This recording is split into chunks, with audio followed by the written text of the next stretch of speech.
Hello, everybody.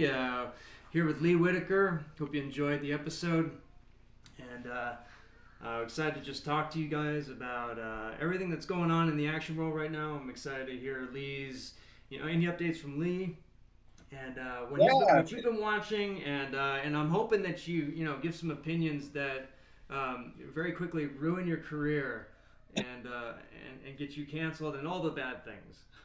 yeah, yeah. Because you can get canceled real quick these days, man. It's like you got to watch that tightrope that you're walking. Yeah. No, things are good, man. It's great to see you again. It's good to be here. And I just came out of Indiana Jones, so I just watched that, and that was interesting. It was cool. It's had some big action in it. Close friend of mine is his double that I kind of grew up with in stunts and all that stuff. So it was great to kind of see him on his journey because he started doubling him on the last one. I forget the name of that one, Cradle of something, Alien something. I don't remember. Anyways, and then he did all the Han Solo stuff with him, and then obviously Indy now. He's a perfect double for him. It's just like him. So it's good to kind of see his work and all that stuff. And it was also really kind of cool to see Indiana Jones being young again. It was like in the beginning of the movie, it's like when he was super young and viral and everything. So it was cool. It was cool. And I got to tell you, the tut tut sequence was awesome. Oh, okay, cool. I'm looking forward. I Yeah, so haven't they seen had it like a yet. rickshaw Yeah. tut tut sequence chase, and it was cool. I was like, that looked like fun. Those boys had fun. How long has your friend been his double? Well, it depends on when that last one was, right? With Shia LaBeouf. Crystal Skull. Crystal Skull, that's it. Yeah, I believe that's when he started doubling him. I don't know if he did before then, but I believe that's when he did. And then obviously when the Star Wars one came out with the son and everything like that, when that character came back, he's doubling him there, and then he just did nonstop doubling them, which is cool. I So I always mean, that's cool. I always thought Harrison Ford had a great punch, Always and the best punch, and the yeah, sound design really made it yeah, right because the sound design was like a thick bump and a slap. yeah. I think all of us in the indie action and previous world, we have that sound effect in our library, and Yeah, we like to just kind of throw it in there whenever possible. Uh, yeah, but 100%. but there was something very posy about how he punched that maybe as a martial artist we don't think about. But then when we see it, it's so aesthetic. It's almost like a live show punch in a way. It really is. If you think about or the westerns, back in the westerns, when you're really reaching back here to throw that punch, and you're really telegraphing that. But he does it in a way that it's not like, hey, here it comes, but it's coming with 10 pounds or 16 pounds. It's boom, he's cracking it in. It just works perfectly. I think if you see anybody else do it, it's going to feel different. Yeah, I was talking to another Lee Davis. He's an animator on The Last of Us 2, and he was talking about whenever he's animating attacks in games, he always animates that big anticipation, and it's just for a split second, but it's very non martial artsy because in martial arts, whenever you do this, you get whacked with the cane. Yeah, totally. You don't want to do that, but then the You're just average, giving it away. yeah, giving it away.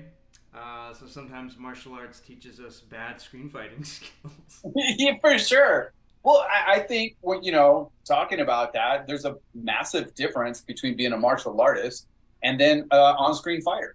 And when I started, I was just an on-screen fighter. You know what I mean? Then I learned martial arts. Then I got better at my martial arts. And then I knew how to tie it in. So everything I learned martial arts, I was already adapting instantly into film fighting. Now that I didn't know. I thought you were a martial artist before you did movies. No, I only dabbled a little bit in it. I was the reaction guy. When I did WMAC Masters, they were hiring me because I could make them look good by taking all the reactions, all the flips and the Hong Kong spins and all that stuff. I was that guy. My kicks looked like crap. They used to make fun of me. It was awesome. Eric Betts, man, that guy was a freak of nature when I saw the first 540 he ever threw. I was like, what is that? That makes How do two I of learn us, that? Lee. That makes two of us. I started out the same way. I didn't know what I was Really? doing. Yeah, I could hit the concrete, and Yeah. I'd done some gymnastics, And I always say I got my strip mall Kempo yellow belt. Like every good suburban kid, every good Uh-huh. redneck gets like a Kempo yellow belt. Yep. But that was like when I was 13. I never really did martial arts after that, and I picked it up Yeah. sort of after the fact. Yeah. Although Same. what's interesting is this, most of the most of the people most of the people I talk to on this podcast, you know, yeah, they started out in martial arts, um, but they always had screen fighting as this sort of end goal, which is kind of a Mhm. which is kind of a it's kind of strange to think about. If you're Yeah. learning martial arts from an old Korean master, and I always ask him like, did your Korean master like that? Like when you're doing movements, are you planning on how they look, or are you planning for how they actually function?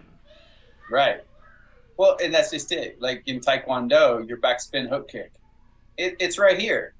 So when you pivot around, whack, you're whacking right here. But when I was learning, because I was learning for the film, yeah, I'm working with JJ and Tim Connolly and Clayton Barber.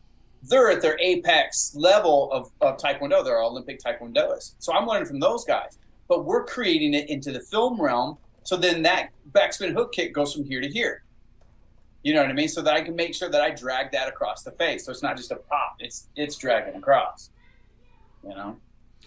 This is Big difference. this is also the story of there was this amazing Hong Kong stuntman called Cho Wing. He was on Sammo's stunt team, and Cho Wing he's in at the end of In the Line of Duty 4, and he's in Red Wolf, and he's like Hong Kong films, but he could kick like his kicks were special. There was something he's super powerful. And I was asking Andy Chang about that, and he says no, Cho Wing didn't know how to kick. He learned in a park with the other stunt guys trying to figure out how to make kicking look good for camera. Ah, see, for camera. Yeah. That's it. Yeah. You know who I thought was a freak of nature was Brad Allen. Man. That guy. What was the name of that movie when him and Jackie are on the roof? On the roof? You mean Who Am I? I think that's it. Who Am I? And He, just he doubles when he's doubling. I mean, there's that, and then there's Gorgeous. Those are his two flagship Jackie titles. Yeah. Yeah, he, I mean, another freak, Yeah. Another freak. Yeah. Well, what else have you been watching, Lee? It's been tough, man. I did the whole Disney thing for a hot second off of Hulu. So I did all the Mandalorian stuff. Then I felt like the Mandalorian jumped the shark tank for me, at least. Adding, I think it was season 3 with some other characters. I just was like, no, this ain't the same anymore.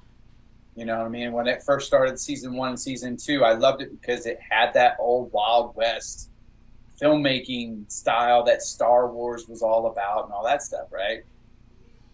And just the grittiness of it. This is the way. I thought that was the coolest thing, coolest line ever. This is the way. I even got my Grogu. Yeah. Yeah. But The Last of Us, I really dug The Last of Us as far as like TV and stuff like that. Wick, I mean, Vincent, can't pronounce his name right. His double, right, from France. He worked with me on Thugs of Hindustan. I had him doubling Amir Khan. And what a nice guy. What a nice guy. And then to see him blossom into that level, because like when I worked with him, it was a pirate movie, so it was more flamboyant with the body style, right? It's pirates and stuff like that, and how Amir wanted to do it as well. So he had to kind of match that, was kind of floaty feet. But then I hadn't seen him again for years, just following Instagram and stuff like that. But then when I saw he got Wick and he was doubling Keanu Reeves, I was like, that's amazing, man. He just really leveled himself up. I know he was doing some live show stuff, and he just leveled his skill set up so high. And he got wrecked and just made it look like nothing. The stair fall, the fall, even just the fall on the van or whatever he did. You see that? Yeah. So the movie, I mean, some of those are just incredibly brutal. But the stair fall, so Chad and his Rogan episode said that it was 2 takes and he got it on the second take. Yeah, that's amazing. Yeah, That to me looked like an all night shoot. Getting that, Yeah. I was just thinking, like, how do you not get wrapped up in the bar? correct. I mean, you have to be so sharp, like your brain, because when you hit that first step or you hit that pole, then hit that step, your brain's rattled, right? But you got to stay sharp enough to every time you coming around, you're looking down that step to correct yourself. Okay, here comes the pole. I got to adjust. And it was just phenomenal that he could continue to adjust all the way down that stair. You know, you're talking about Mandalorian. I notice that as stuntmen, stunt coordinators, second unit directors, action directors, as they sort of get more advanced in their age, in their career, I'm not blowing smoke, but story becomes more and more important. Yeah, and it happened to me. Same. When did you feel that shift? I would say that shift started to happen to me the first time I went to India, like 2011. When I saw that little girl, I noticed that I popped in and I saw that run and that story. That's when it shifted for me. That's when everything became about story. I think it was because it was a big moment in my life that there was a shift, a human shift, and a human evolution shift. And then I saw everything different. And then when I started writing at that point. I really started writing a lot. And as a writer, now writing action is easy because I read scripts now from here. These writers don't know how to write action. Sorry, you don't got it. You should be writing the action in the script because it's all about page count as well. We went through that, right? So write the action in there, because if you don't write the action in there, who knows how it could end up? And I think that always poses as a problem down the pipeline. You know, you might have a bunch of kids doing VFX in a corner just trying to figure out the story of the action. So for me, having the story within that action is brutal, and I think Chad gets it. Now I think David gets it, and Sam's getting it. You know what I mean? But without story, you don't care. If you don't care about the character and what he's going through, even inside the action, you're going to lose the audience and you're going to pull us out. So it's our job to make sure that we keep that audience engaged. You keep the emotions in check, and you make sure that everything that you're doing in the action is connected to the character and his plot and his storyline. I'm going to prod. What was the personal event in your life that triggered this? Well, it was first when my brother died. That was my big shift when I saw him die in front of me. So that rattled my brain. That rattled my life. And then I went to India and I saw that little homeless girl. Yeah. That's when I felt the world shook me by my soul and said, listen, it ain't about you. It ain't about you. So it's about what you do and how you present yourself in what you do. Yeah. So when you go out, make sure you leave the place better than you left it. Leave a good mark. Be inspirational. And all that kind of stuff just kind of like went through my body. Yeah, it alters your bones. 100%. There's no other way to describe it. Yeah, I noticed that too in India. It was a big shift for me. Although having kids probably was like a bigger shift than that. But okay. It's you know, it hits the same. There is like a nerve cluster when you see a kid who's innocent, then that does something. I mean, it brings you back. It makes you question all of your decisions, and like, you know, you got it so easy compared to these people. Also, I mean, that's the other thing about India is, as a Westerner, when you go over there, you know, I mean, there's just you're in the top 0.01% when you're there. No matter who you are on the team, you are in the top 0.01% of the team, and so yeah. And I think knowing that too, that's why it's so important to me. They call these guys sport boys, and it's the little guys that are walking around with little water bottles and little fruit, and I make sure that me and my whole team treat them with the utmost respect.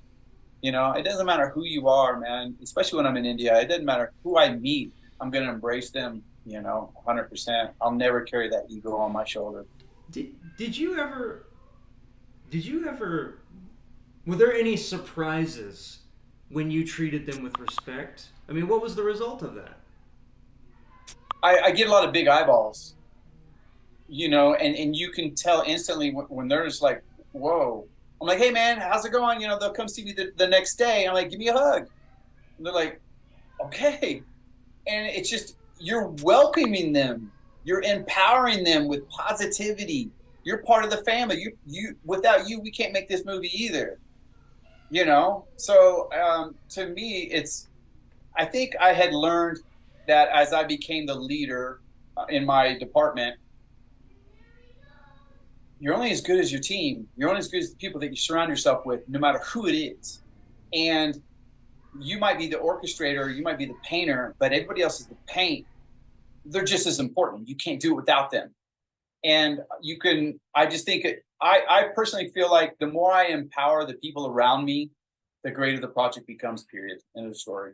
And the better they feel when they go home, the pride that they feel when they go home and they tell their family what I did today. And, I was treated with respect and integrity and honor, and I'll never forget that. You know what I mean? And I think that's what's important.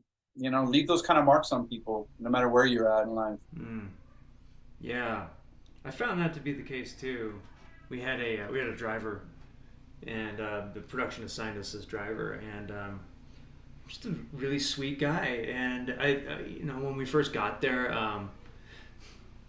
the way that I'm raised is that when you have a driver or a cabbie, what do you strike up a conversation, whatever it is, hey, what do you do? Well, obviously you're a driver, but tell me more. And then I think that he might have found that strange at first, and maybe even a little bit uncomfortable. Yeah. But then over time, like we he started opening up a little bit more, and I wonder sometimes if I'm intruding by being like that, but at the same time, I can't help myself, because what can I say? I'm an American, and in this you got to be you. It's not even about being. Yeah. It's not even about being American. It's about you being the human. Yeah, exactly. And there's this kind of universal, universalism to to people, and we kind of see this, and a lot of us have had family members who came up from nothing, Yeah. And that is interesting. We had a similar situation in Beijing. We had a driver, and we were very friendly with this man, and he's we took him out to eat and everything seemed great. And the next thing we find out, he's showing terrible, like, weird videos to our translator, like, thinking that he's now in with the group, and he like brings this weird, I don't know if it was pornographic or what it was, but he was doing weird stuff suddenly. And so we like crossed a boundary where we were expected not to cross that. Right. And to us it was like, well, is it worth it? It's kind of worth it for us to cross that. Even though now and then, like, you'll get someone who's like, we shouldn't cross over to that side. Exactly. So with that in mind, and then when I went to India, I was like, should I do it? Yeah, I'm gonna take the risk anyway. And he didn't show me anything like that. He ended up being a really sweet guy. Same with Thailand too. Awesome. We had a driver in Thailand, and he didn't speak any English. I remember one night he was just drinking beers out in front of the hotel, and I went and sat down, had a beer with him, and he was watching fart videos, and like videos of people getting kicked in the nuts. They have like Thai get kicked in the nuts TV, and we just sat there and watched and laughed at people getting kicked in the nuts, And it was, hilarious, man. You never know. You never know. I always take the rule of thumb: just no matter where you're at, just be yourself. Because if you have honor and integrity of who you are, and just sparking up conversation, and that means you care about somebody else. If they want to talk, then cool. And if they don't, cool. But I'm gonna be me. And I'm going to embrace you, and I'm going to show you some warmth, So after watching John Wick, what's your read? Not just on John Wick, but there's a lot of, obviously that film generates a lot of buzz, and Tom Cruise generates a lot of buzz too. Doing your own stunts, doing your own action, the actors doing the action. What's your read right now on the business? Is the industry taking cues from this or not? I don't know, man. I think everybody's still coming out of COVID, to be honest with you. I think the pulse right now, they're watching numbers. They're still not bringing numbers into the theater. Only certain tent poles are. The Wick, because it has the IP from years ago. Okay, so it's got that built-in audience. Mission Impossible has a built-in audience. Tom Cruise does, because Maverick was like the first thing coming out of COVID, and they nailed it. Totally. So I will always go see a Tom Cruise movie. I mean, that trailer looks freaking amazing. Now, he said the other day he'll do this till he's 80, like Harrison Ford. I don't know if I want to see that, but keep going because you're doing good right now. But as far as like the industry taking a cue from it, I think it's a hard read, because you got to look at Statham, right? Statham was doing that, but Statham was at, when you start to look at, like, okay, Jean-Claude Van Damme and Jackie and all those guys, and you saw, and Scott Adkins and all that stuff. So you see where they sit in the industry of bringing in whatever they're bringing in, or the content they're making. Keanu Reeves, Tom Cruise, those guys can get away with it. If you're going to pick somebody new, who's it going to be? Who's going to be the next person that does that? I don't know. You look at Dwayne, he didn't do too well on Black Adam. And that guy does everything he touches is gold. It seems like, you know what I mean? And he left the Fast franchise and did the Black Adam. Black Adam didn't come out very good, and it didn't do well for him at all. So I'm sure his camp is probably thinking, okay, all right, hang on a second, where are we going to go? Oh, we're going to go back to Hobbs and Shaw. Okay, that works. Him and Statham, that was a great team. That's a buddy movie, right? I've been waiting to see Statham come out and do something like Wick. I mean, Snatch, dude. I mean, that was, give me a piece of Snatch. 100%. Into like a Wick. Now we're talking. Guy Ritchie, take a break. Do what you got to do. Get back to Snatch and give us something cool with that guy. Because that would be awesome, man. That was just perfect combination right there. I don't know who the next person is going to be if you look at it. But you also got to look at, these movies have so much money. And starting fresh, it's going to be tough, right? Because you don't have that big money to train somebody for 3 to 6 months with 8711. Because you're paying all that crew, you're paying all that money, and it's not even on camera yet. It works when you've already tent-poled it, and then that can help that resource, right? And the problem is right now is a lot of the investors are nervous about starting something brand new, a new franchise. It's a risk, it's gambling. But, if it pops, you're in it. So I'd like to see more gambling personally, and I also think that it costs too much. I think you don't need 15 damn producers on a movie. I don't understand why all that is necessary in this day, in this market. I would like more gambling too, especially if it's not with my own money. 100%. I mean, I just did. I spent all my money and gambled on my first feature film. Well, and of course, we put our money where our mouth is. We'll sink our, But then when it comes to, I mean, I was thinking about this with, oh shoot, lost my thought there. But the, Andy Chang again, he was talking about how, what it takes for an action star today. And I'm thinking about the action stars. They're all 55, 60 years old. These are people, Dwayne Johnson, Jackie Chan, Statham, Keanu, Tom Cruise. They're freaks. People don't realize this. They're not just stars that were handed everything. They're freaks. Yep. And you wonder what Cruise would have been had he done these like stunty action films when he was 30. It's incredible that he's 60 and doing it now. Right. But that's like, he's now our Buster Keaton, right? 100%. And Keanu is our, he's our Chow Yun-Fat, right? That's sort of like who they are. And they're older. Sorry, they're older. Older than me. Older. I know. I look older. So What's going on? I mean, are the youngins just not hungry, Lee, or are we teaching them wrong? I think part of it is you got to take a note from India. India has it right as far as their action stars can move. Those guys can move. All you got to do is get them into the act, a certain director, getting the chops, the acting chops in a certain place. You're gold. You're sorted, and that's an easy fix. You know what I'm saying? But those guys have great skill sets because when they're out training. A lot of our actors, when you're young in your young 20s as an actor trying to break it in Hollywood, you're not trying to break it as the action guy. Whereas in India, I need to be this height. My body's got to be able to look like this. I have to be able to dance, got to be able to sing, and I got to be able to fight. Prerequisites. We don't have that here, and I think we're spoiled a little bit because of that, and I think that's the thing that's missing. Well, hold on. Are these Indian action stars hungry for this? Like, what is their attitude about this?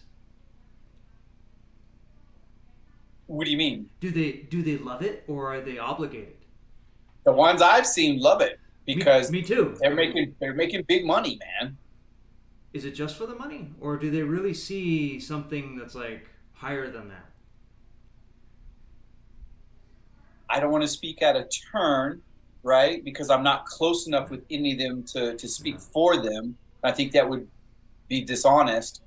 But I would imagine, from what my opinion is, like I just worked with this guy named Sonu Sood, right? And he's 6'3". The guy's body is incredible. The man as a human is incredible. So for him, I can say, because I feel like I know that guy, that it's not just about the money for that guy. Absolutely not. Yeah. He's in it to create something, and then he takes a lot of his money for charity. He'll go home. He'll show me. He goes, "Hey man, this is what I did when I left set yesterday." He goes home. And there's like 300 people in front of his house, and he'll just hang out and talk with them and take photos with them. Some guy came up and said, like, my son needs this operation. He's like, come here, I'll take you to my doctor, and he'll go pay for the kid's operation. So I thought that was amazing. But some of the newer guys, I don't know, man. I know they take a big chunk of that budget, and they're treated like gods. The fans just put them on a pedestal. But I don't know if, maybe it's the directors. I don't know. I mean, 'cause you look at like Scorsese, and you put anybody on set with Scorsese, the director tells you to do something, you're going to do it. And if he says, don't do it like that, try it again, you're going to listen to the director, or Christopher Nolan or some of these other, really great directors. So maybe sometimes some of these directors, maybe they don't push them, or maybe they're scared to push them, or pull them down. And I think too, if you think about it, like we said in our interview, there's having your finger on the pulse there is really unstable right now. It's because look, there's another South movie. I forget the name of it. Was it KGF or something? It was over the top, and they loved it. It went crazy.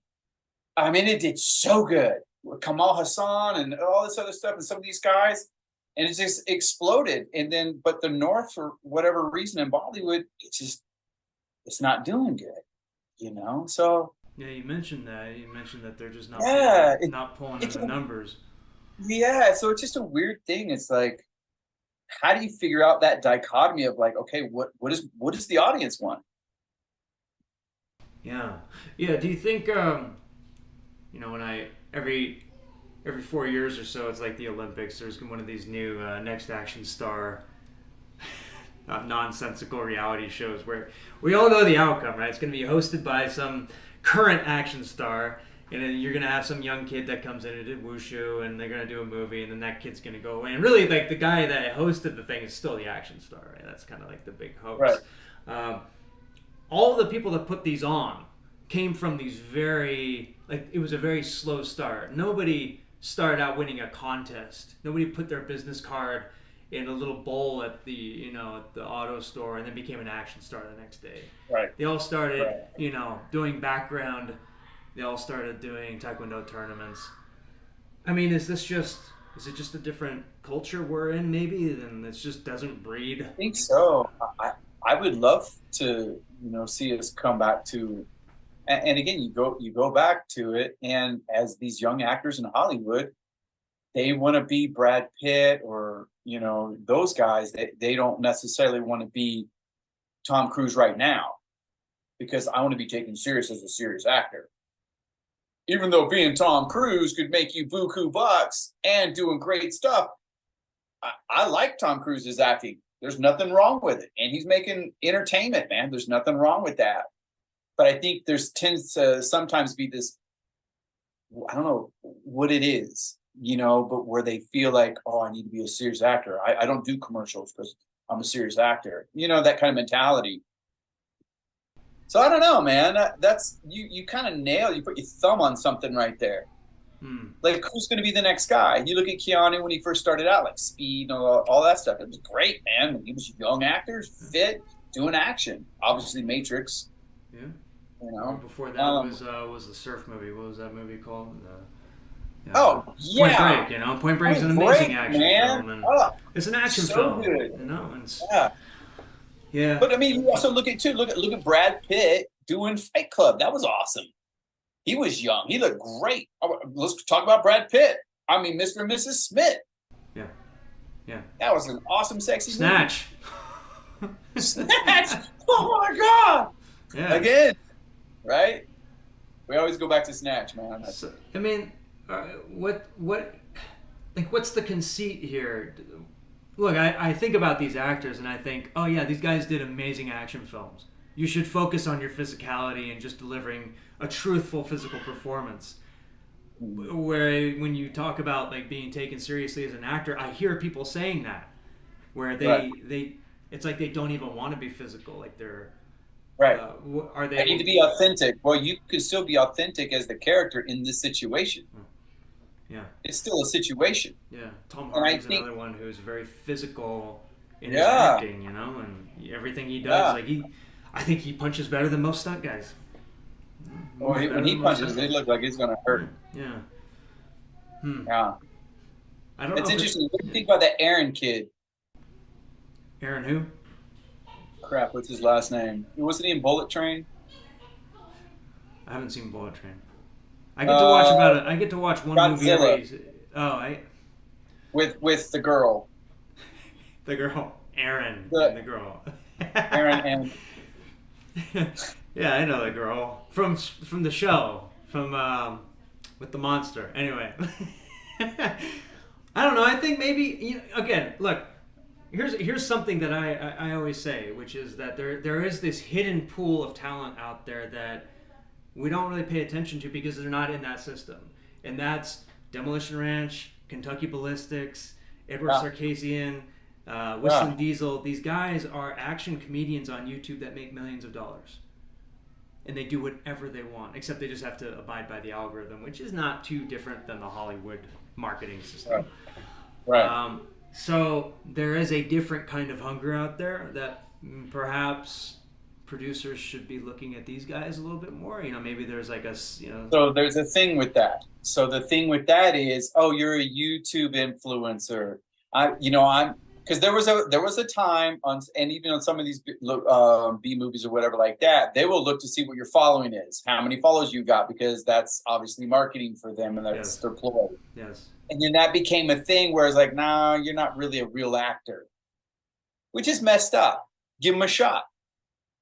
Bring them the content. But again, it's a gamble. Yeah. I think it would have to be almost like you'd have to do something almost like Jackass.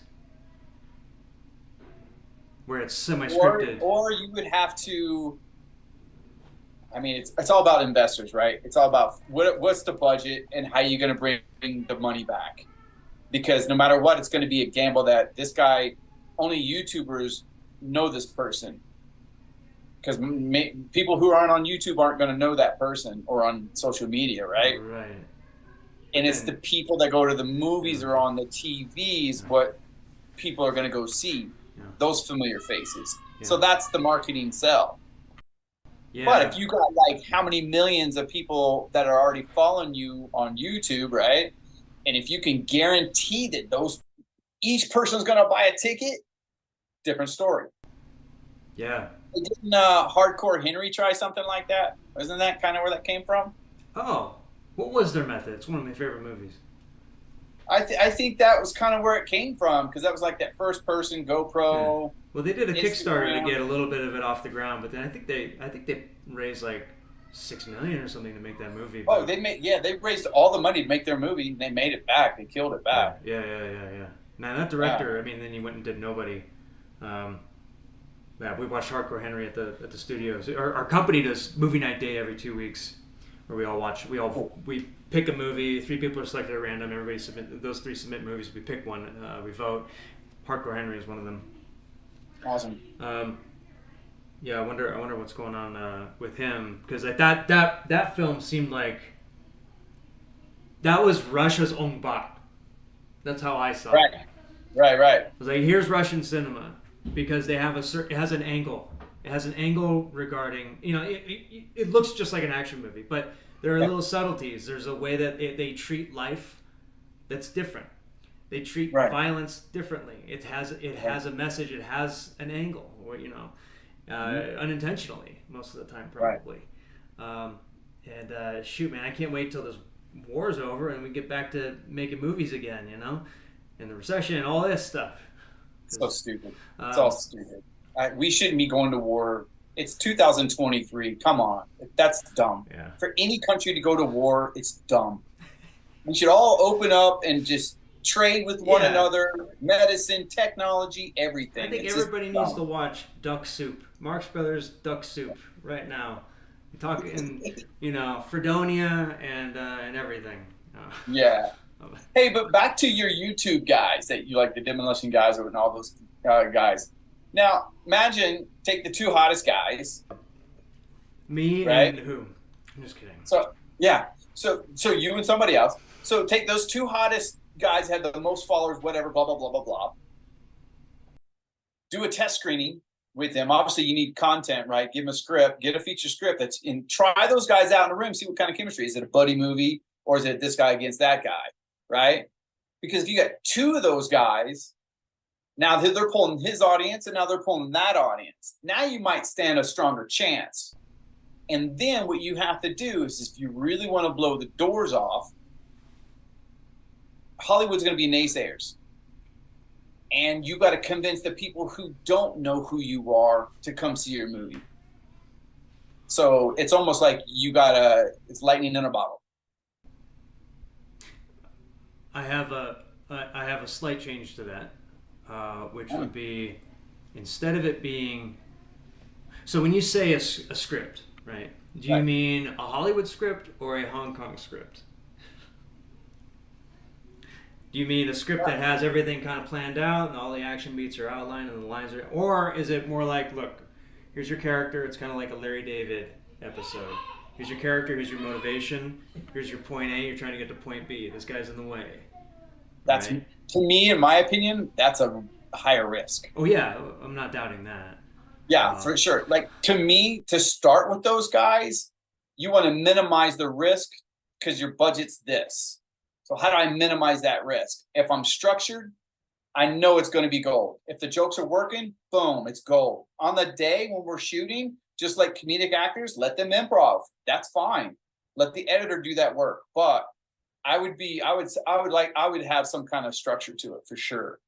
Yeah, it'd be That really way, interesting because I don't. There are really like multiple kinds of influencers. Some influencers are influencers because of the products that they put on their channel and they're very topical, whatever it might be. But some people are influencers because they're genuine characters and you like watching them. They could talk about making a sandwich and you would tune in. It's like, dude, I agree with you, and there's some kind of charisma that's captivating. Like I've been following this lady, just learning.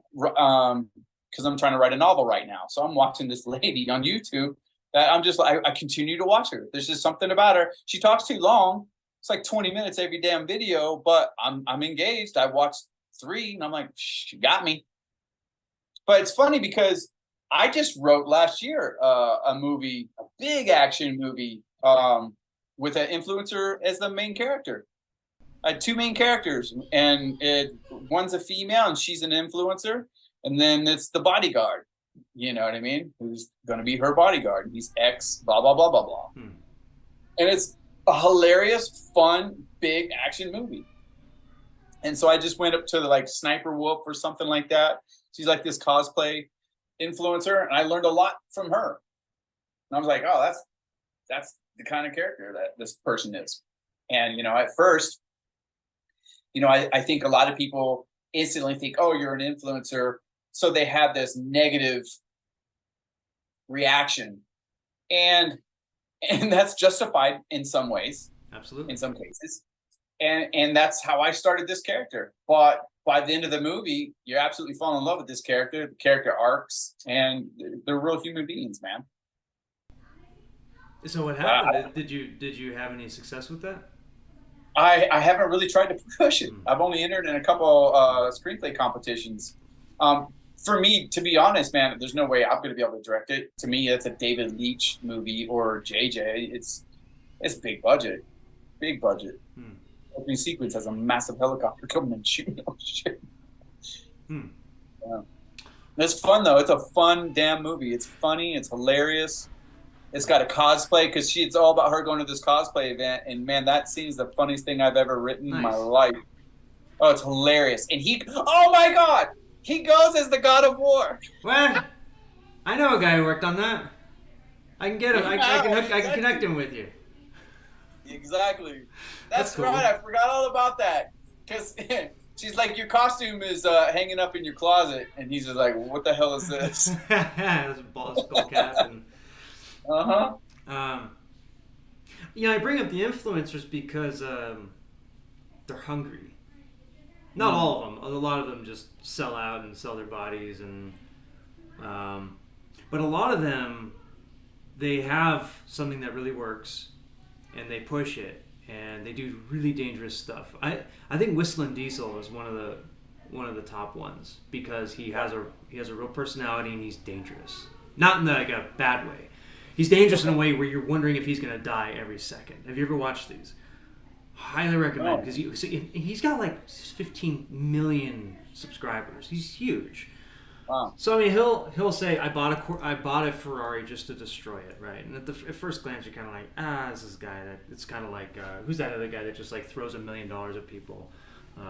But no, it's not like that. He'll then he'll get his excavator out, and he'll lift the Ferrari, and he'll spin it around, and he'll dodge the Ferrari, trying not to, and he does insane stuff like that, and he does it without regard for his life, it seems. So there are guys like that, action stars, in my opinion, who are out there shooting watermelons and being funny and doing dangerous stuff and guns blowing up in their faces. Right. Making probably, I don't know, maybe on the top end or maybe on the low end, they're making $100,000 a year.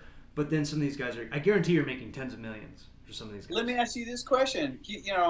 If these guys are making that kind of coin and scratch and they got the audience, do like Jackass did. Don't create a TV show, but hey, if now you're starting to figure out your structure, why don't you create a 90-minute something and then throw it in the theater? Yeah. Shoot it all with the same cameras, have the same thing, but have a story. Yeah. Like somebody like you who understands that, like kind of what you were saying, right? Like the improv kind of thing and non-structure, but make sure it has a structure, so it has some kind of story that goes beginning, middle, and end, and then throw in look what Jackass did when they threw that damn movie in the theater. Oh yeah. Oh God. Without a doubt. And if that guy's got that, then hey man, just read some writing books or something, storybooks. You just create a cool story within all the crazy shit that he does. I don't know if I think maybe they're turned off by that, Lee, because don't put me in a box. Kind of. You're actually I can understand that. You're probably more free doing it their way than Hollywood's way. They get to live wherever they want. I mean, this is like Whistling Diesel. He has like a 50 acres out in like, I don't know where he's at, Kentucky or something. And So maybe he doesn't care to make a movie like that. yeah, and so what I guarantee you, they're getting hit up by producers constantly.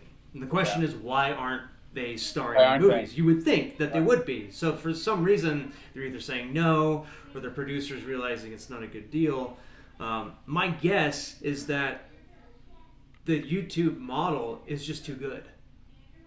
Yeah. Now, If they once they figure it out, right? Once they figure out yeah, that model structure, yeah, I wake up at this time, I do this amount of time for this bit. totally. It's going to take me this time to edit it, or somebody else is going to edit it. Yeah, and they live like the upper echelon of Hollywood stars. Right. But let's say you had a savvy action director out there who kind of understood how they thought and how they process and how they design their stunts. And then take that and build a script with that. Because you can't take a Hollywood script and plug in one of these guys. It's going to be garbage. Like, we all know what that's No, you're right. You have to understand what their model is, and then you just have to have some kind of a structure that we use, like a beginning, middle, and end. You got to tell a story, and otherwise you're jackass, or you're just episodic. Right, right. Here's your bit, here's your gag, here's the joke, here's the payoff, or whatever that structure is. I don't know that structure, but Yeah. But if you can figure out, you sound like you're the guy. You sound like you're close to figuring this out. I like to bounce it off people though, because Nothing's impossible, man. But yeah, I would say like Jackass did it, so you can't do that. And so if you look at YouTube and what they're doing, if it's because that's episodic, right? It's like episodic, each episode, right? How many, whatever. Now, how do you create something that's longer, long form? It's not short form, long form. So it's figuring out, okay, so are we going to do 5 bits? And in those 5 bits that go 90 minutes or whatever it is, how we do this one first because you want to start with a bang and then you got a lull, something happens to this person. You know what I mean? Just kind of figure it out because it all is the same structure. And then you have the turn over here, after act 2 kind of thing. What's the turn going to be? Yeah. And then the resolution and then the big bang. We're going to do this. You know what I mean? I just thought of 2 movies. Tell me. The Jerky Boys movie. Mm. Now, remember the Jerky Boys, the prank callers? They released these hit tapes. And then they did a movie which was this very Hollywood kind of format where it was just a very, like, kind of cliche B Hollywood script, and they just plugged them in there and just redid a bunch of their jokes. And I don't think many people converted to being Jerky Boys fans after that movie. I'm guessing most of their fans came from the records. And the other one was the Ollie G movie. Ollie G movie, from what I remember, wasn't a big hit. And then Borat came out, and now that's Sasha, man. Yeah, that was a hit. Now you have like 2 fundamentally different movies, right? The Ollie G movie was fiction. Borat was a mockumentary or a documentary, whatever the hell that would be called. Yeah, mockumentary. But it was a documentary supposedly where like real people, he was interacting with real people. That is true. That is true. We don't know. Like they might have been. But wasn't Ollie G? But when he did Ollie G, that was episodic. That was the show first, yeah, and that was great. Right. And that was great. But then when they did the movie, that was a fiction. Right. But then with the Borat movie followed the structure of the show, which worked beautifully. Even though that movie, I wouldn't call that movie beautiful by any means, but and it made money. Oh man! And to me, you can't. The guy was so believable. He's such a freaking talented actor, man. Yeah. I mean, holy cow! Yeah. You just got wrapped up in that character, and you stopped thinking like this is fake. This is. Yeah. I don't know what you call that. That's the weirdest docu. I don't know. It's like a mockumentary. He created his own. I mean, that's what it was. Yeah. Yeah. Right? I guess he must have had a major hand in that. But he had a structure to it. Yeah. So he had a story. There was a storyline in through Borat and Ollie G the movie. Totally, and it was kind of episodic in a sense, where it was very episodic the way the shows were, but there was a storyline through all of it. That's it. I would follow that model if I were to go to these guys. Yes. Like, I don't, again, a lot of them just shoot watermelons and propane tanks. They try different guns out. Okay, how do you make that last 90 minutes? It's good for 15 minutes. how are you gonna make it last 90 minutes? If you could find You need a thread. story inside there. You need to follow that story. Whether the guy wakes up and finds out, dude, Johnny's got cancer, or whatever the story is going to be, that's going to be the thread line through the piece. And again, something happens here, and then something happens here. There's the turn, and you try to keep them so far away from that goal, and then that's what it is. And eventually he'll get to that goal, and then finding a way to make sure the audience pulls in to his journey. Yeah, it's hero's journey, right? Let's do it in India. I think you got it. I think you just if you really know those guys real well, or it's maybe getting in the room with them and just being like, hey, I think we can go this. And I think maybe Borat is a good baseline, comparable. Yeah. If you look at that, and and just be like, look, you guys gonna do you. What we need a storyline to go through this, so that the characters can have a journey, doing crazy fun stuff that you already do. Yeah. But let's connect to the audience too on it's almost like the audience sees you for what they see you all the time on YouTube, but gets another glimpse inside you as a person. Right, the arc. Yeah, but I mean, well, it's like this. If you look at the Netflix Arnold Schwarzenegger thing right now, have you seen that? Watch it. It's only 3 episodes, right? Watch it. You get a peek inside Arnold Schwarzenegger you never saw before. And he captures your heart. And you embrace him all over again. Because there's something real and authentic about it. So I think too, and these guys, I don't know these guys, right? But they're showmen at that time when they're filming. They're but if there's moments in there to sneak the audience in, take a peek through the window to see a little personality in there of who they really are, that's where that journey can be. Yeah. I don't know. Maybe. Maybe we got something here, Lee. Yeah, man. Maybe we're cooking something up right now. Oh. The question would be like, you gotta somehow get to the top of the mailbag for these guys. Well, that's the next thing. Yeah. How do you, unless you know somebody who knows somebody, there's, they're unattainable. I guarantee they all have agents probably, or somebody, some kind of handler,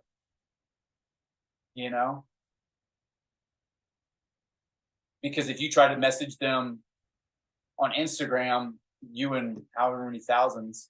But that never stops me, man. Like, I'm trying to reach out to Javier Navarrete right now. He's the composer for Pan's Labyrinth. And you never know, man. You never know. You never know. Sometimes they want to be reached.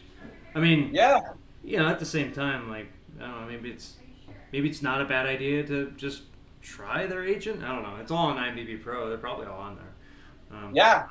I reached out to Javier's agent. You know what I mean? I hustle people all the time that I want to connect with. I try to message Jennifer Lawrence through her company, and Matt Damon.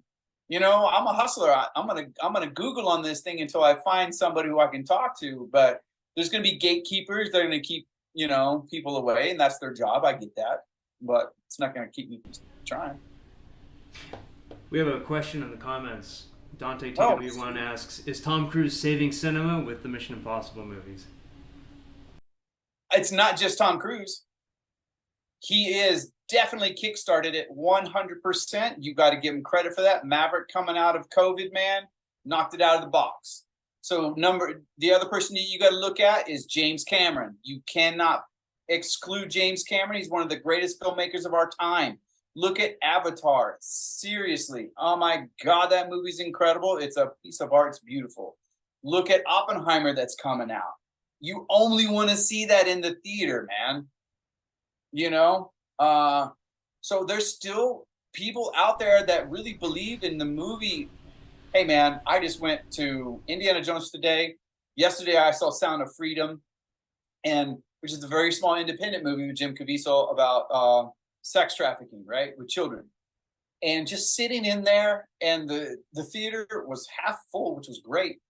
And I was just like, man, I just miss going to the movies. There's nothing like sitting in a theater, having some popcorn and a soda or whatever, and just watching a movie and seeing trailers. And it's just a great feeling, and I miss that.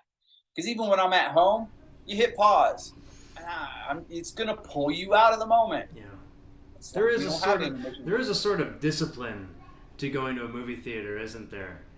Yeah. Where you have to go pee before you go in. You have to make sure you Yeah. have enough, good and plenties or whatever your fixings are. And But there's no way your sound system is going to be as good as any great movie theater sound no, system. no, and I think that when filmmakers know that you're going to a theater, they can push you a little bit because they know Mm-hmm. you can't stop the Yeah, you're screen. trapped. Now, at least that's the way that it was in the 90s when it seemed as though theatrical films were shot very differently than TV films and TV shows, because TV Right. shows, it was all, every angle's here so that you Right. get the emotions, but then movies can kind of back the camera away and like make you Yeah. work make you work for the Yeah. movie. I Which guess means creates a stillness. So when you start backing that camera up, you're giving me a stillness that sometimes can make you feel uncomfortable, and that's invoking emotion cinematically. And TV doesn't tend to do that. They're always boom, instant right, pack. right, yeah, So because if it's too uncomfortable, you might change the channel. that's it. Yeah. That's it. Just like every TV show, you got 30 to 45 seconds in the very beginning. That teaser, you got to hook them in. Did you But ever, then, huh? when you were working in TV, did you see that firsthand? Do you have any examples? It's in the script. Okay. It literally was in the script. Every TV script, 30-second teaser, 45-second teaser. Teaser's over, and you're into this. So you knew you were part of that teaser. And it was always action. The teaser had some kind of action in it on every TV show, or some major hook, cliffhanging hook that's going to pull you that viewer into watching. I would add Michael Bay into those action filmmakers that's keeping the action genre alive. I have to disagree. I mean, you can't argue with the numbers. That's the thing. Yeah, go right? ahead. Let's hear it. But I think Michael Bay is one of the greatest action directors of all time.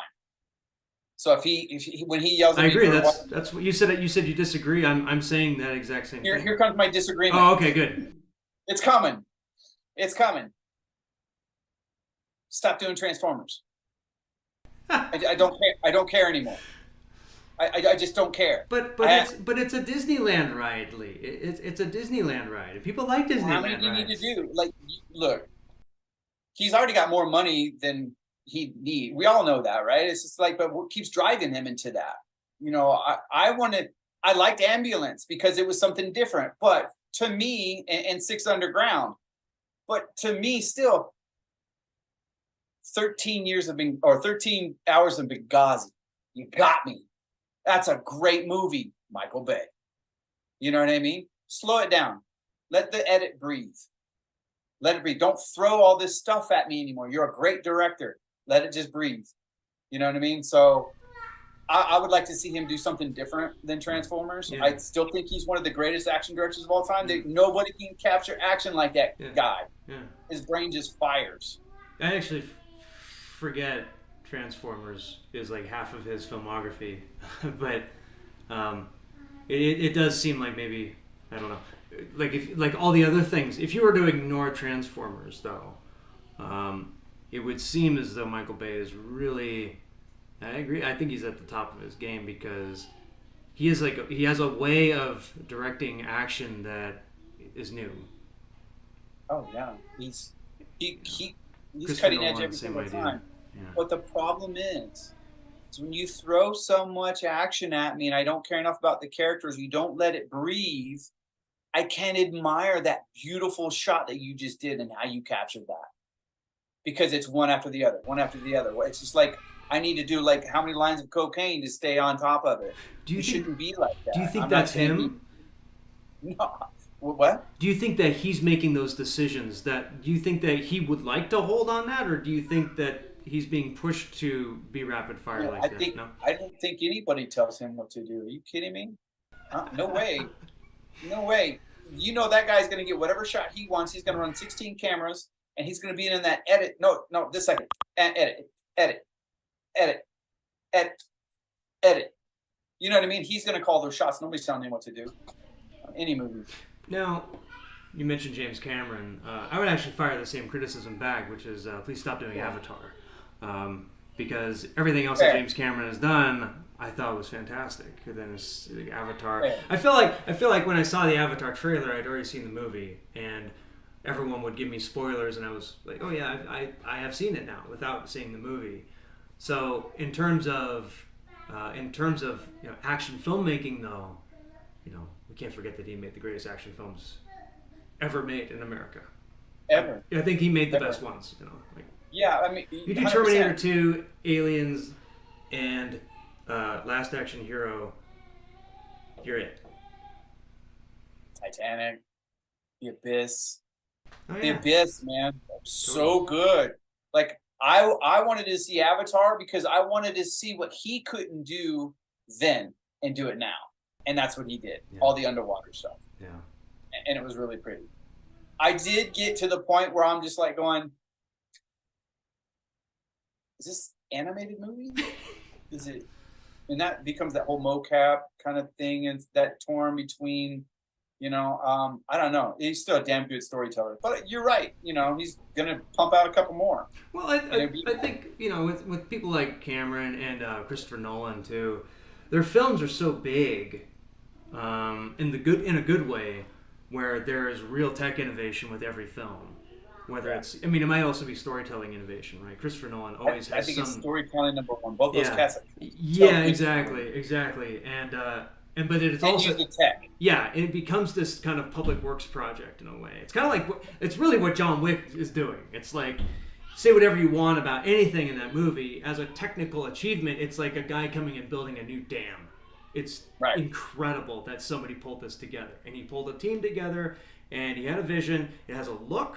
It has a function, and 1 million people got employed to make it, and everybody's waiting for the next one. So I think that, there's a lot of guys out there to answer the question. I think a lot of these guys, and a lot of stunt guys too, going into directing now, are keeping the action genre alive really well. Yeah, Sam's doing it. Yeah. I watched, Extraction 2. I have my notes and queries on it, but it's when it comes to the action side of it and how it was shot, hands down, it's well done. To me, it all goes back to story, and rhythm. And I think what's important when you look at the great filmmakers is great filmmaking is about rhythm within the story, meaning the edit, and not flatlining, not too high, not too low, finding that pulse where you don't lose your audience and you keep it going to where it's like, okay, nothing's happened, I'm bored, bang, bang, bang, bang, bang, bang, bang, and I'm bored, I don't give a shit, bang, bang, bang, bang, bang, oh wow, spectacle. And what happens is I don't remember any of it. I can't tell you one scene in 6 Underground except for the top of the building with the water falling. That's it. You know what I mean? Indiana Jones, I can tell you about that ball rolling. I can tell you certain things, in certain movies that really stand out. And I just think it's finding that really good rhythm as being a storyteller. I would say for all action guys who are getting into directing, right. Because that's the only way to truly learn how to be a storyteller is to write stories, to tell stories, to get critiqued on those stories and get slammed on those stories. Everything that I write, I send off to professionals and I pay people to slam me, to tell me how bad I am. Don't tell me how good I am. I don't want to know how good I am. I want to know how bad I am so I can be better. You can do that for free on YouTube. Just get slammed by everybody. Do you also read a lot, Lee? I do. What do you read? Man, I tell you a couple books. One that I'm reading. This is my second read on the same book. It's called The Sanatorium, and it's by Sarah Pierce, and she's probably one of my favorite novelists right now. It's just something beautiful about her writing style. It's poetic. It's descriptive. It takes me there. I can see it. I can feel it. The suspense is there. The thrill is there. The rhythm is amazing. And like I said, the second time I'm reading the same book. I forget, she had a book that came out after that too. I read that one, and I'll probably read that again. But I read quite a bit. I had to get the one on. Got my little collection here. So, real quick, Blood, Sweat, and Chrome. Have you heard about this one? I've heard of that. So, Blood. This isn't the actual cover because I like to take my covers. Oh, that does not focus at all. Oh, it's censoring it. Oh, come on. You got to put it in front of your face. Put it in front of your face. No, you got it in front of your face where the camera is. There it is. Oh, there we go. Yeah. Okay. And what is? Okay.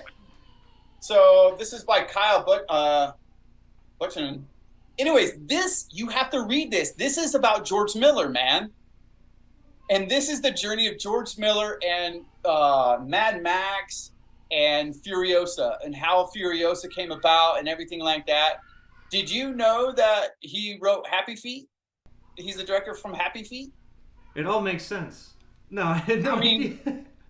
Yeah. So you're reading all this, what he has gone through to make these movies, the ups and downs, and how many times that movie never happened until it did happen, was over a decade with Charlize and Tom Hardy. It took him forever. Great story. Obviously, I got Edgar Allan Poe because I'm a big poet. I also read this Joe Silva, which is on trying to be a better person. It's always a good goal. Here we go. The Silva mind control method. Is that controlling other people's minds or your own? No, it's your own. Oh. One of my favorite books. Yeah, I've heard of this one too. The Art of Not Giving Up. Yeah. Yeah. So, I mean, yeah, I like to read, man. And, like I was saying, I've written a lot of scripts over the years, since 2011 or whatever. And then the biggest thing on my bucket list was to write a novel. And that's so daunting of a task. I started writing poetry when I was a kid. Then I was in a band and wrote music. So I'm journeying into the whole manuscript world.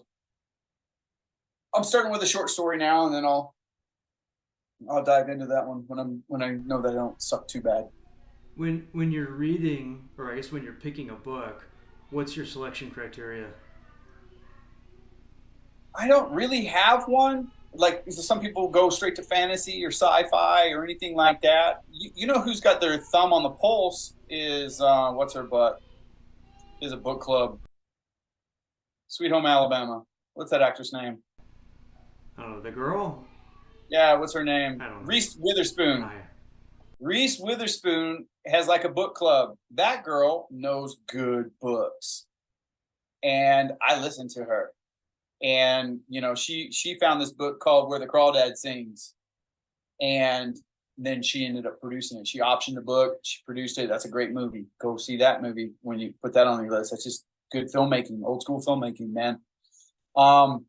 So that's how I ended up with the Sanatorium. The book is on Reese's book club. It was on her blah, blah, blah, blah, blah. So I just went to Barnes & Noble because there's one close by. It's one. And I usually read the front and the back, and then I'll read like a chapter. And if I'm finding the rhythm, I'll buy it. I've picked up, I don't know how many other books that people are like, this is the greatest book ever, blah, blah, blah. And it was trash to me. It was trash. So I couldn't read it. What? I picked up that 50 Shades of Grey when that thing was like a big deal back in the day. Everybody's like on set reading 50 Shades of Grey. I'm like, what is this book? And they're like, oh, it's like this sex Daniel Steele, like. Are you sure they were reading it, or was there like another little book inside of it? I don't know, man. Yeah. I went and got that book. I read 3 chapters, and I threw that book away, and I thought that was so offensive to women. I'm like, I don't understand how women like this book. It's completely offensive. Maybe those women like being offended. I have no idea. I don't know, man. That's a mystery I will not understand. Maybe it's like a horror movie, where people don't like being killed, but they sort of like pretending that they're being killed. I don't know. Stephen King, man, that guy's the master. So you like fiction? I do like fiction. Yeah, I like it because it's an escape. Mm. And I think when it comes to certain things like that, I want to escape or live a fantasy, and I think that's why we like movies so much. You know, escape that mundanity of today. Whatever. Mendacity?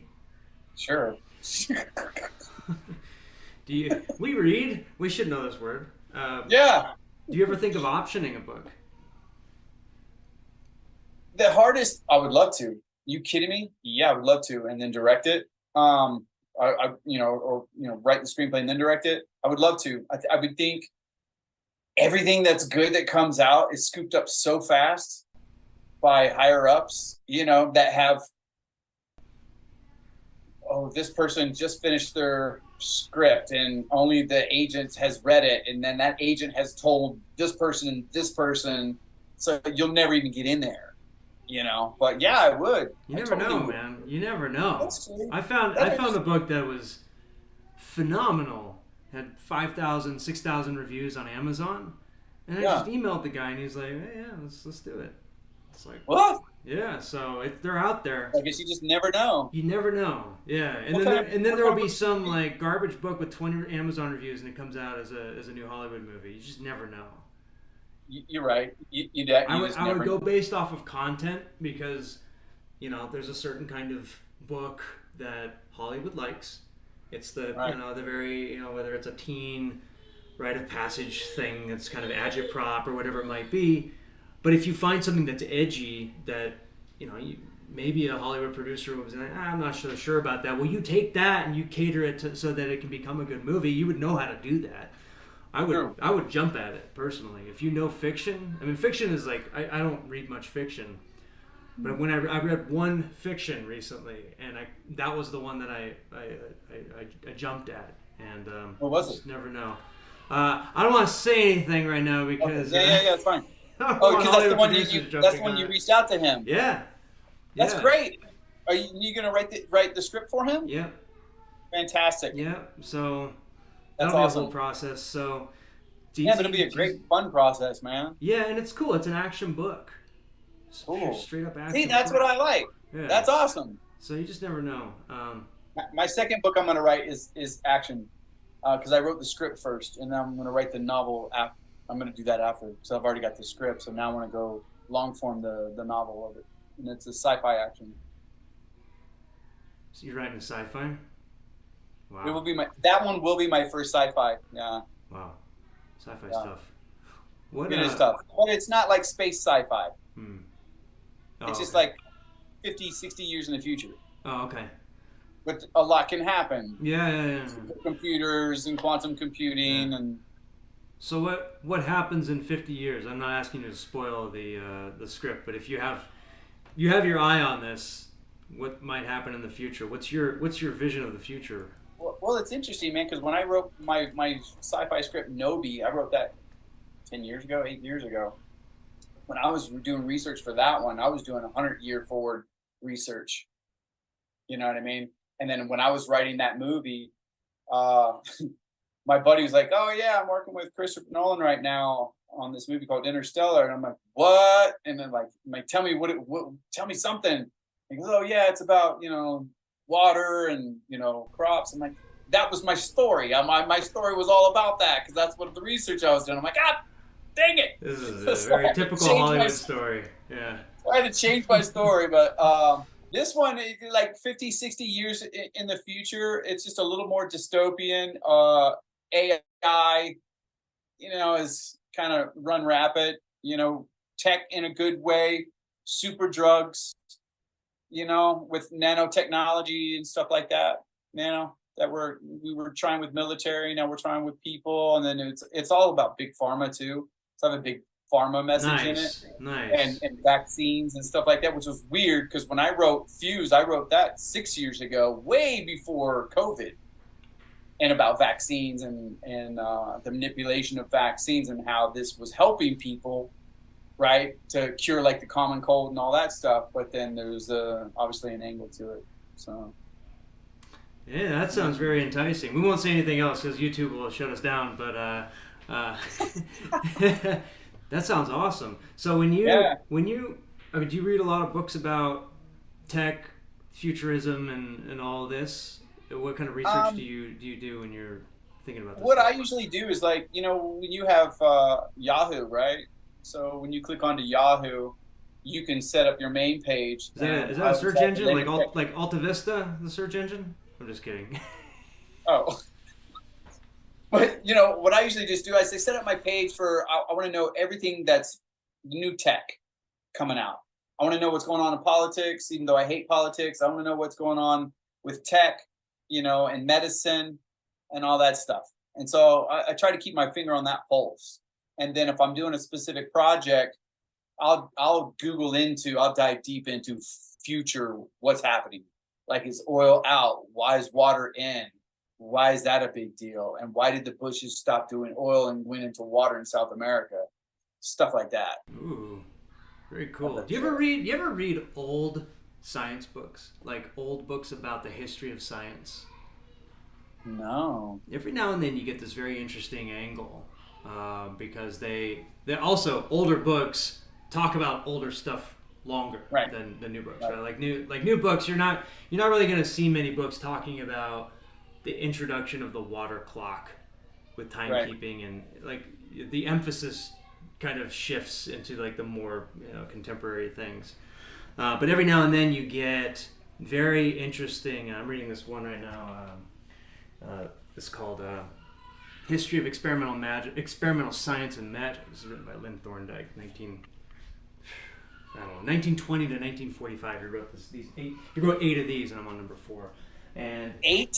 yeah, Wow. 8 of them. Yeah, yeah. So it's like 6,500 pages or something. Oh, wow. But he's talking about the transition from astrology to astronomy, Mm-hmm. alchemy to chemistry, and Mm-hmm. the very very slow process by which people realize that all that old stuff was just total nonsense. And then you have this new kind of like byproduct as a result, like chemistry and Right. astronomy, because astronomy was really just a byproduct of people trying to like check astrological charts and Right. trying to figure out when Yeah. Easter was for the Catholic Church, right? Yeah. And then eventually they're like, "Yeah, this astrology stuff's like not panning out. Like, there's too many false positives, and but we do have these incredible records. Well, let's make the Gregorian calendar, and like not, and then you have like everything you need for modern astronomy, essentially. Right. And so every now and then, like reading these older scientific books, you get that context for how thinking shifts, and so then you can kind of like move that forward and say, well, Mm-hmm. how could thinking shift regarding current scientific? Because like we like to think that we're at the apex of technology and everything's correct now. We think that all science now is correct, which has never been the case, by the way. Never. And it won't be. It'll never be correct because it'll always evolve. It'll Yeah, always evolve. yeah, it's supposed to. That's the scientific process, and that's why and I'm not getting political here, but that's why anytime someone says trust the science, then that's a dead ringer that says to me that there's just a priesthood that's trying to lock in a current set of beliefs so that you don't change any, so that the scientific method does not emerge from this, right? Yep. All about control, right? Yeah, always But is. yeah, I love science, man. I absolutely love science. Um, that was like my jam in school, and stars and space and Mm. all that. Probably because the first movie I ever saw was Star Wars. They'll do it. That'll definitely do it. Uh, but I think we're on a precipice right now. I think we're definitely on a precipice with AI. So not just AI, but the supercomputing that's happening right now. And you start mixing that with AI, it could explode. And look at the guy from Google that created AI. He quit, and now he's advocating against his own creation. It's the Oppenheimer, Yeah. what I mean? So, but Mm. this thing can think. It's not a bomb, or is it? Yeah. So I think we're on a new precipice of something interesting in the next 5 years. Do you what's your read on AI with regards to the the business with writing, creativity, concept Uh, art? yeah, so I'm in a lot of writing groups, you know, and I've watched a few seminars that I joined in this past week on AI and writing and writers and the writing strike and everything like that. And it's it's not going to take over yet, and the algorithms just aren't there to be able to. It might help you with a log line, you know, maybe it'll help you with the synopsis, but probably won't. But, you know, as far as writing your script, it ain't going to do it. So there's not really worry there. And, you know, there's nothing like the human imperfection of humans. You're not going to be able to tap into that. So I don't think there's a real fear there yet, as far as taking our jobs as writers. Well, I think there's a fear, but I think that it might the be fear is there. unfounded. Yeah. I mean, the fear is fully there. I mean, people are scared out of their minds, but you need to educate yourself on it. Just because ChatGPT can write your email doesn't mean it can fully write your emotional story and the complexity of the emotion that we go through as humans in every 5 seconds. You know? Yeah. So people forget that AI, well, they don't forget. I think they might, maybe they think a little bit too highly of human data. They think that human data is like reality.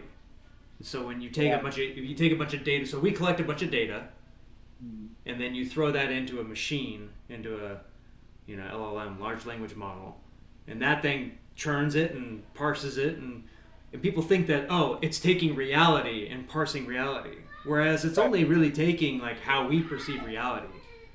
But it can't do that part. Right, it always has to go through. I mean, of course, it could like put a microphone out in space. It can, but it's going to fail. It's going to fail, and it's going to have a filter that we make. It can't make its own. Even if it makes its own code, it's using code that we made. Correct. But that's when quantum computing and supercomputing can make it dangerous. When those two start to become something, then it can create its own thought process that we didn't program. But besides that, AI's been around forever, man. Even in the studio's been using AI for 10 years. They've been bean counting, trying to pick this scenario and this scenario and this actor and this actor. We put those together. It's going to be a great movie. That doesn't work. That's what marketing is. That's all it is, you know. It's been around forever. I think, like, you know, when you have the introduction of advertising in newspapers, like, that's AI in a certain way, because you are sort of artificially selecting what people should look at. That's it. And that's all language is. That's the other thing, is that people talk about social constructs and all this, and it's like, yeah, language is a construct. It's how we direct attention. And AI is just like another way to direct attention. Yeah. But personally, I don't like it.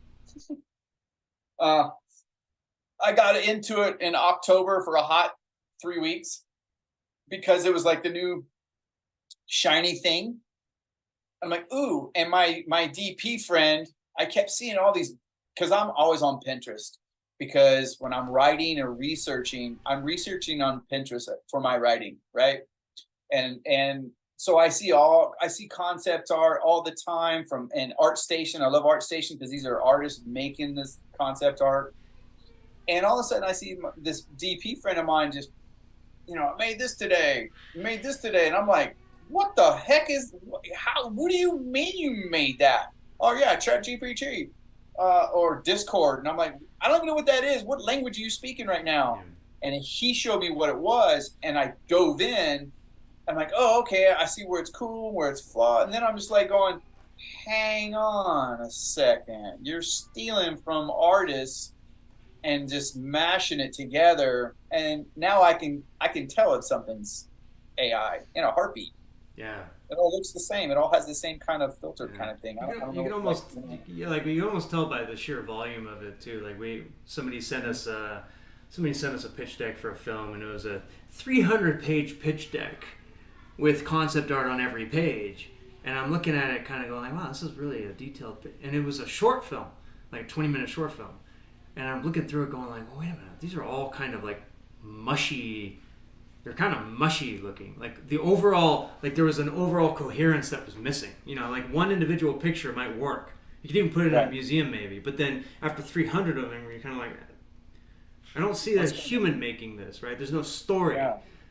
And that's what's going to be, like what you're saying, it's not going to be able to write a story. It can take other stories and say, well, I'll write a story based on that. But what it can't do is it can't, like the flaws are missing, like what you said, and there's the perception of crisis, right? The perception of the current, the zeitgeist, whatever it might be. It needs us to interpret it for the AI so that it can then make that storyline. So I agree. I think as long as if you can get trained up on how to use it properly and not get sucked into it. I mean, that's the danger of it, is it's highly addictive. Yeah. I shut it down. I shut it down after the week 3. I'm like, nope, I'm out. I did too. I got myself banned from ChatGPT on purpose. Yeah, I told him to delete my account. Yeah, because. Oh, good. It's offensive, for the people who are actually making art in that realm. So, like, I'm doing a short right now, and I hired a concept artist to do the right thing. I'm paying that guy, and blah, blah, it'll blah. show, Lee. I mean, look, when you ask these, deep AI things, like make an image of a street kid with a leather jacket on, like one of his eyes is going to be missing. It's just, you don't even want to look. He's got 8 fingers on one hand. I worry. There's this amazing short film on YouTube called Thalison. I'll send you a link. Everybody go look at Thalison when you get a chance. It'll give you nightmares, but it's worth it. I promise you. I'll type it in chat. Cool. I think I'm spelling it right. And but anyway, what I wonder is, and Thalocin is about this pharmaceutical drug that gives you new emotional experiences, and they're these weird kind of like twisted, almost like alien ideas of what a human emotion would be. And they show drawings of what it looks like. So it almost seems like when you get into this AI and you see these kind of like monstrosities, I wonder if it's affecting people's baselines. I mean, this is getting kind of psychological, but if you look at that enough, it's kind of like, I'll get explicit. I don't mind. When people look at pornography too much, it changes your baseline. It changes how you view women or men. Right. It changes how you perceive people. It just affects something. I don't know if it's chemical, spiritual, whatever it might be. Something changes in you, and you have to undo that over time. And I wonder how much AI is doing that, or will do that to us potentially. Yeah, that's an interesting thought right there, man. That's my sci-fi movie. Yeah, do it. On the same topic, Indiana Jones, the first opening sequence, right? He's young again, and everybody came down on them, even though it took them 3 months, however long it took them to shoot it, right? And however long they took them to do the CGI, face replacement, deep fake, blah, blah, blah. Everybody was bashing on them, saying it was all AI. They just don't know the difference, but they're just saying it was good VFX. It's just good damn VFX. But everybody's like, no, it's AI. It's just all fake. Wow. So things that look normal, people are starting to think look abnormal. It's weird. It's weird. Yeah. I tell you, man, we're if you think about your great grandparents, their journey, early 1900s, seen 100 years of development, and then cut to us. Look at what we're experiencing in the last 10 years. Oh, holy cow! Remember when there were pagers, and now there's the cell phones and the computers, and then it's just the next few years are going to be really interesting, man. Yeah, I was reading Charles Beard's History of the United States. I like to read older history books too, because it'll focus again on older times. And he goes into detail about 1870 to 1900. And every year from 1870 to 1900, there was some huge invention. It was like an airplane, and then there's a telegraph, and then there's passenger trains, sleeper cars, and whatnot. And just that insane acceleration, that was only slowed down by World War One, and then Tesla. Interwar. Yeah. And then he World War exploded the whole game. Yeah, and World War II. Yeah, I mean, after World War One, look at Germany, man. There's scientists over in Germany, like at the end of World War One, into the World War II, like before even World War II started, they were killing it. Yeah. Their science. Yeah. There's stuff that they said that they were messing with anti-gravity. Yeah. Back then, Interesting. Yeah. Yeah, I think in terms of AI, I do have hopes. I don't think that the answer is going to come from government agencies, and I don't know. Look, I don't know if the union's going to do jack shit about this. Frankly, I think that it's like a lost cause. It's going to happen. Like it's just going to happen. It's like it would be like trying to stop the internet, right? I read today that the studios went to Canadian actors and offered a deal because it doesn't affect the topper echelon actors. Yeah. So it doesn't affect them. No, it's going to happen. As is always the case, right? It's always the case. So I would encourage, and as I always tell people, like, understand the tech. Don't be afraid of it. Wrap your head around it. It's people are afraid of what they don't know, so educate yourself. Yeah. You know that. Look at fucking Salem witch trials back in the day. Yeah. Just because somebody has a crazy face or says something weird doesn't mean they're. You know what I'm saying? It's just like, don't be afraid of what you don't know. Just dive in, do a little research, and you'll be all right. Like I jumped into a couple seminars at these big writers, novelist writers, and screenwriters. And they're like, I know everybody's freaking out right now. Just don't freak out. They're not. It's not going to rewrite your story. It's not going to. Look, you as a human being, nobody knows about what trauma you went through with your dad or your friend and your friend's dad and his uncle, or you know what I mean, that made you who you are today and the choices you make because of that. That screenwriters and writers, they do, and they write that in there. A computer isn't going to know all that stuff. Yeah. Because we need all those idiosyncrasies to make good characters. Yeah, and I do believe that there is something fundamentally different about humans from animals and from machines. There's been this push for a long time to equate humans with animals and with machines, and I don't buy it. And I think that if you fall into that trap, then it can be depressing. I think it's very demoralizing for people to think that you're just a collection of ones and zeros, or that you're just an animal. It's not true. I just don't believe that. Unfortunately, that's sort of the system. I don't know why that's the system. I don't think that's a conspiracy. I think it's more emergent. I think that it's an emergent system that creates both things. But I would encourage people to remember that people are different. We have language. We created programming languages, and that's what these things are built on. They did not create us. It's like a totally different thing. Look